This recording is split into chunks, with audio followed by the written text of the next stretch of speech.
বন্ধুরা সবাইকে আসসালামু আলাইকুম। আশা করি সবাই ভালো আছেন। আজকে আপনাদের সামনে উপস্থিত হয়েছি অ্যাডোবি ফটোশপের নতুন একটি টিউটোরিয়াল নিয়ে।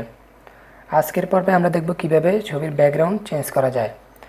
তো বন্ধুরা, শুরু করার আগে আপনাদের কাছে একটাই অনুরোধ, যারা আমার চ্যানেলটিকে সাবস্ক্রাইব করেছেন তাদেরকে অসংখ্য ধন্যবাদ, আর যারা এখনও করেননি অবশ্যই আমার চ্যানেলটিকে সাবস্ক্রাইব করে পাশে থাকা বেল আইকনটি বাজিয়ে দেবেন। তো চলুন শুরু করা যাক।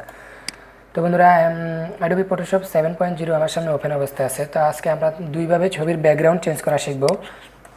তো আমরা একটা একটা করে দেখে নিই। প্রথমে আমি দেখব যেই ছবিটির ব্যাকগ্রাউন্ড সেম কালারের আছে, মানে ব্যাকগ্রাউন্ড একই কালার, সেই ছবির ব্যাকগ্রাউন্ড চেঞ্জ করা শিখব। প্রথমে তো আমি একটা ছবি ওপেন করে নিলাম।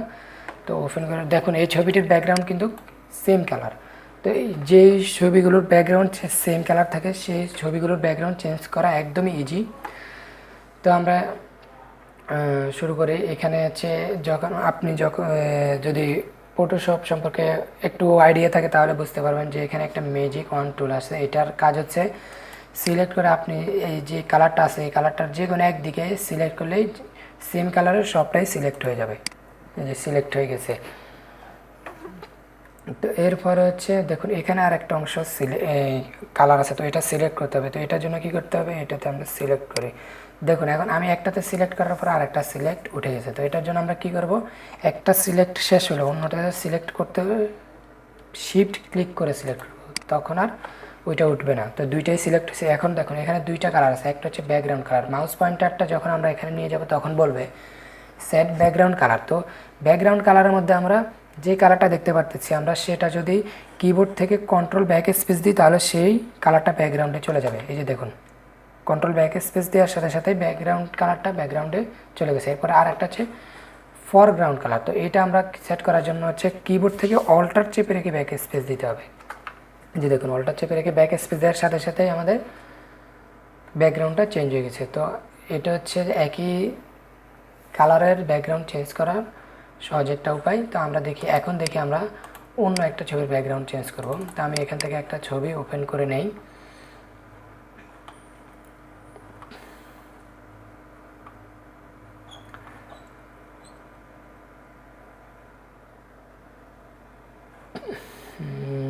আচ্ছা, আমি এই ছবিটা ওপেন করলাম। তো এখন দেখুন এই ছবিটা অনেক বড়। তো আমি এটা যদি পুরোটা ব্যাকগ্রাউন্ড একবার প্রথম থেকে শুরু করি আপনাদেরকে দেখাই তাহলে অনেকটা লেট হয়ে যাবে। তো আমি আপনাদেরকে বুঝিয়ে দেবো ব্যাপারটা, আপনারা যে কোনো ধরনের ব্যাকগ্রাউন্ড চেঞ্জ করতে পারবেন। তো আমি আপনাদেরকে সহজে বুঝিয়ে দেবো এখন। তো আমি সহজে ক্লাসটা শেষ করার জন্য ছবিটাকে একটু ক্রপ করে নিলাম। ওকে, এরপর আমি এটাকে বড় করে নিলাম। এরপরে আমরা আমাদের কিবোর্ড থেকে কন্ট্রোল প্লাস এখন চাপলে এটা ছবিটা বড় হবে। এরপর আমরা হচ্ছে আমাদের ছবির অংশটাকে আগে সিলেক্ট করব। সিলেক্ট করার জন্য এখানে একটা অপশন আছে ফ্যান টুল। ফ্যান টুলটা দিয়ে আমরা সিলেক্ট করতে পারবো। তো সিলেক্ট করার জন্য আপনি যেখান থেকে সিলেক্ট করা শুরু করবেন আবার সেখানে এসে আপনাকে শেষ করতে হবে। তো আমরা প্রথমে এই যে এখানে একটা টিক দিলাম, এখান থেকে আমরা সিলেক্ট শুরু করব। এরপরে আমার যেখানে প্রয়োজন ওইখানে নেব।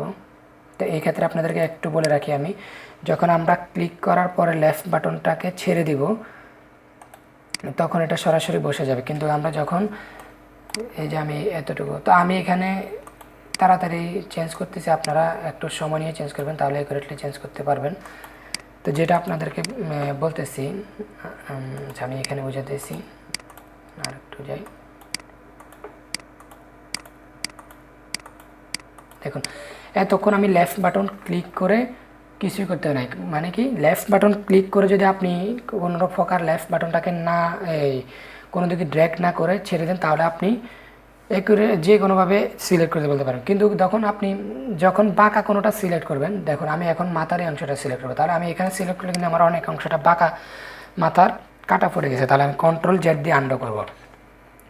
আন্ডো করার পরে কী করব, আমি এই যে এখানে সিলেক্ট করার পরে লেফট বাটনটাকে ছাড়বো না ছেড়ে আমি এটাকে নিচের দিকে ড্র্যাগ করলে দেখুন উপরের দিকটা সুন্দরভাবে মিলে যাবে। এরপরে যখনই আমরা লেফট বাটনটাকে না ছেড়ে একটু টান দিয়ে মিলিয়ে নিব তখন এই দিকে একটা মাথা বেরোবে। যে মাথাটা, এই মাথাটা ডিলিট করার জন্য আমরা কিবোর্ড থেকে অল্টার চেপে রেখে মাথার মধ্যে সিলেক্ট করব। একটা ক্লিক দিলেই এটা ডিলিট হয়ে যাবে। তো আবার দেখুন এই যে আমি এখন লেফট বাটন না ছেড়ে এটাকে একটু মিলিয়ে দেওয়ার জন্য ড্র্যাগ করে নিলাম, এখন একটা মাথা বেরোছে, অল্টার চেপে রেখে ব্যাক স্পেস। তো বন্ধুরা এটা খেয়াল করবেন, যখন লেফট বাটনটা না ছেড়ে ড্র্যাগ করবেন তখন একটা মাথা বেরোবে, আর ওইটাই আপনাদেরকে অল্টার চেপে রেখে ওই মাথার মধ্যে সিলেক্ট করে কাটতে হবে। আর যখন আমরা এই যে লেফট বাটনটাকে ছেড়ে দিব সরাসরি, তখন কিন্তু মাথাটা বেরোবে না। দেখুন আমি এখানে সরাসরি সিলেক্ট ছেড়ে দিচ্ছি, মাথাটা বেরোয় না। আবার আমি এখানে এই যে একটু ঘুরাতে হবে, কারণ আমার এটাকে মিলাতে হবে। এরপরে এই যে একটা মাথা বেরোছে, এখন আমি এটাকে ডিলিট করতে হবে। অল্টার চেপে রেখে মাথার মধ্যে সিলেক্ট করলে এটা ডিলিট হয়ে যাবে।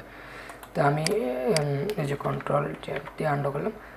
তো আমি এটা দ্রুত করতেছি আপনাদেরকে বোঝানোর জন্য। তো আপনারা একুরেটলি করবেন এটাকে জুম বাড়িয়ে। এখন আমি এই যে লাস্ট মাথায় সিলেক্ট করলে আমার পুরোটা সিলেক্ট হয়ে গেছে। এখন দেখুন, এখন আমার এটাকে আমি শুধুমাত্র এখন সিলেক্ট করছি, কিন্তু পুরোটা কিন্তু সিলেক্টের ভিতরে এখনও নিয়ে আসতে পারিনি। তাহলে আমি সিলেক্টের ভিতরে নিয়ে আসার জন্য কী করতে হবে, কিবোর্ড থেকে আমরা কন্ট্রোল চেপে রেখে এন্টার চাপ দেব। কন্ট্রোল চেপে এন্টার চাপ দিলে এটা সিলেক্টের ভিতরে চলে আসছে। দেখুন সিলেক্টের ভিতরে আসছে। এখন দেখুন এখানে লক্ষ্য করার বিষয় হচ্ছে আমি এখন আমার ছবিটাকে সিলেক্ট করছি।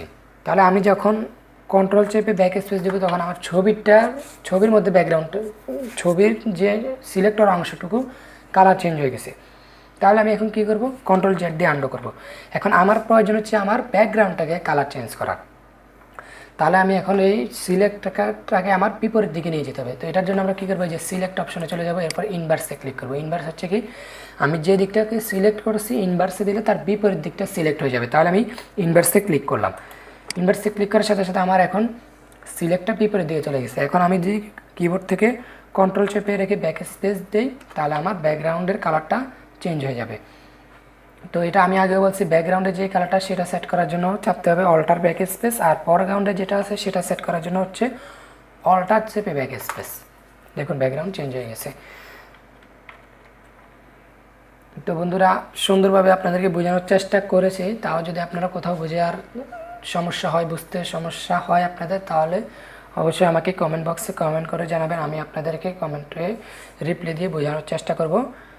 তো বন্ধুরা, যদি ভিডিওটি থেকে একটু শিখতে পারেন, অবশ্যই আমার চ্যানেলটিতে একটা লাইক করবেন, আমার চ্যানেলটি অবশ্যই সাবস্ক্রাইব করবেন। সামনে আসবো নতুন কোনো টিউটোরিয়াল নিয়ে। সে পর্যন্ত সবাই ভালো থাকবেন। আল্লাহ হাফেজ।